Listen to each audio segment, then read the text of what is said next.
అన్నమయ్య జిల్లా రాయచోటిలోని మాండవ్య నది ఒడ్డున వెలిసిన శ్రీ భద్రకాళి వీరభద్ర స్వామి బ్రహ్మోత్సవాలు రేపు ప్రారంభం కానున్నాయి.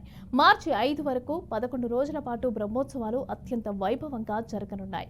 ప్రధాన ఘట్టాలైన అగ్నిగుండ ప్రవేశం, మహా నైవేద్యం, రథోత్సవం చూసేందుకు మన రాష్ట్రం నుండే కాకుండా పక్క రాష్ట్రాలైన కర్ణాటక నుంచి అదేవిధంగా అధిక సంఖ్యలో భక్తులు విచ్చేస్తారు. వారికి అన్ని వసతులు కల్పించామంటున్న ఆలయ కార్యనిర్వహణాధికారి రమణారెడ్డితో మా అన్నమయ్య జిల్లా ప్రతినిధి Munayya face to face. Annamayya జిల్లా రాయచోటిలోని మాండవి నది ఒడ్డున వెలిసిన శ్రీ భద్రకాళి వీరభద్ర స్వామి ఆలయం ఎంతో ప్రసిద్ధి చెందినది. ఈ ఆలయ బ్రహ్మోత్సవాల గురించి మనతో మాట్లాడడానికి ఆలయ ఈవో రమణారెడ్డి గారు మనతో ఉన్నారు. ఆయన అడిగి తెలుసుకుందాం. చెప్పండి, బ్రహ్మోత్సవాలు ఎప్పటి నుంచి స్టార్ట్ అవుతాయి? ముందుగా బీఆర్కే న్యూస్ మీడియా మిత్రులకు నా వందనాలు. ముఖ్యంగా శ్రీ భద్రకాళి సమేత వీరభద్ర స్వామి వారు మాండవి నది తీరమున అన్నమయ్య జిల్లా రాయచోటి పట్టణం నందు 8వ శతాబ్దంలో చోళరాజు నందు నిర్మాణం చేపట్టి 11వ శతాబ్దానికి పూర్తి నిర్మాణం చేసి ఉన్నారు. ఈ భద్రకాళి సమేత వీరభద్ర స్వామి బ్రహ్మోత్సవాలు అనేది ప్రతి సంవత్సరం ఆనవాయితీగా మాఘమాసంలో స్టార్ట్ అయ్యి మార్చిలో ముగింపు జరుగుతాయి. దీంట్లో భాగంగా 23/2/2025 నుంచి 5/3/2025 వరకు 11 రోజులు వార్షిక బ్రహ్మోత్సవాలు అత్యంత వైభవంగా జరుగుతున్నవి.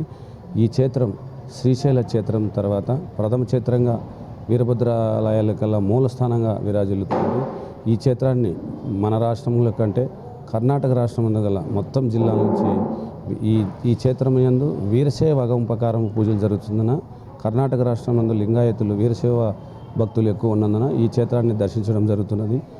జిల్లా అధికారి వారి విశ్వనాథ్ డిస్టిక్ ఉన్నతాధికారి సి విశ్వనాథ్ సహాయ కమిషనర్ వారి ఆధ్వర్యంలో కలెక్టర్ గారికి విన్నవించగా వాళ్ళ డిపార్ట్మెంట్ మీటింగ్ నిర్ణయించుకొని మీ తగు ఏర్పాట్లు భక్తులకు ఏమేమి చేయాలి డిపార్ట్మెంట్ ద్వారా వాళ్ళ ద్వారా మేము ఈ డిపార్ట్మెంట్ నుంచి మేము ఇది చేస్తామని వాళ్ళు హామీ ఇవ్వడం జరిగింది.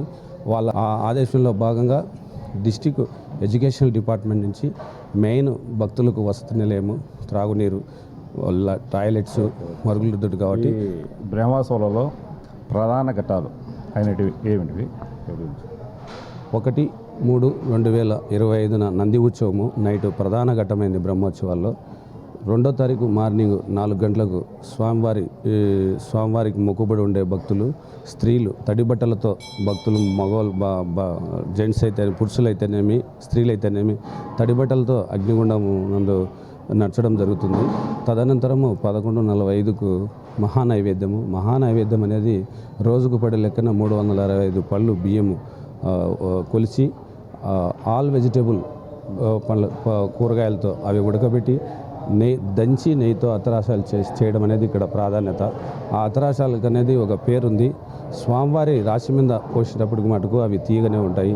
ఆ ఘట్టంలో బ్రహ్మోత్సవాల ఘట్టంలో భాగంగా స్వామివారికి వీరభద్ర కర్ణాటక వాళ్ళు వాళ్ళ పెద్దోళ్ళ కాలం నుంచి దేవుని కొలుస్తారు కాబట్టి వాళ్ళు స్వామివారికి బంగారం నేత్రం పెట్టడం జరుగుతుంది.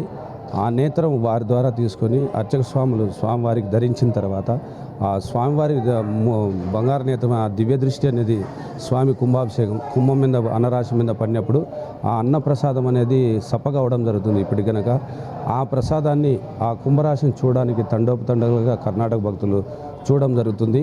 వాళ్ళు చూసిన తర్వాత ఆ ప్రసాదం వాళ్ళకు ఇవ్వడానికి స్వామివారి దర్శనానంతరము క్యూ లైన్లో వాళ్ళకి ప్రసాదం ఇవ్వడం జరుగుతుంది. ప్రతి ఒక్క ప్రసాదాన్ని ఈ భక్తులకు ఎటువంటి ఆటంకం లేకుండా దేవస్థానం తరఫున అన్ని ఏర్పాటు చేస్తున్నాము.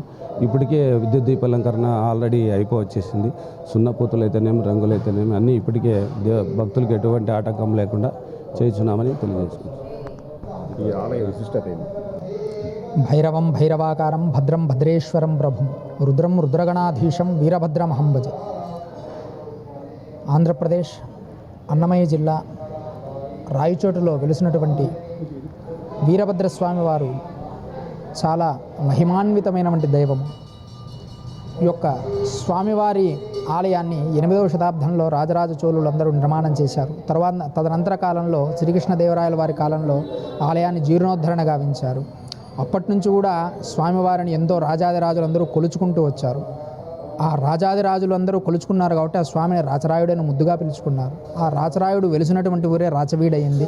ప్రస్తుతం కాలాంతరంలో రాయచోటుగా పిలువబడుతుంది. ఇటువంటి సుప్రసిద్ధ వీరశైవ క్షేత్రమైనటువంటి ఈ రాయచోటి క్షేత్రంలో స్వామివారు స్వయంభూగా తన అవతారాన్ని సమాప్తి చేశారని మనకు స్థల పురాణం ద్వారా తెలుస్తున్నది. ఇది ఏ శతాబ్దం? ఇది 8 నుంచి 10వ శతాబ్దంలో రాజరాజ చోళులు నిర్మాణం చేసినట్టు చెప్తారు. ఇది మిశ్ర శైలిలో శిల్పశాస్త్రంలో మిశ్ర శైలిలో నిర్మాణం చేసినటువంటిది. తదంతర కాలంలో మనకు కృష్ణదేవరాయల వారి కాలంలో కూడా ఆలయం గర్భాలయం జీర్ణోద్ధరణ చేయనట్టుగా మనకు శాసనాల ద్వారా తెలుస్తున్నది. ఈ నెల 23వ తేదీ నుంచి ప్రారంభమై మార్చి 5వ తేదీ వరకు 11 రోజుల పాటు బ్రహ్మోత్సవాలు కొనసాగుతాయని, వచ్చిన భక్తులకు ఎలాంటి ఆటంకాలు లేకుండా చూస్తామని చెప్పి ఆలయ కార్యనిర్వహణ అధికారి రమణారెడ్డి గారు తెలిపారు. Over to studio.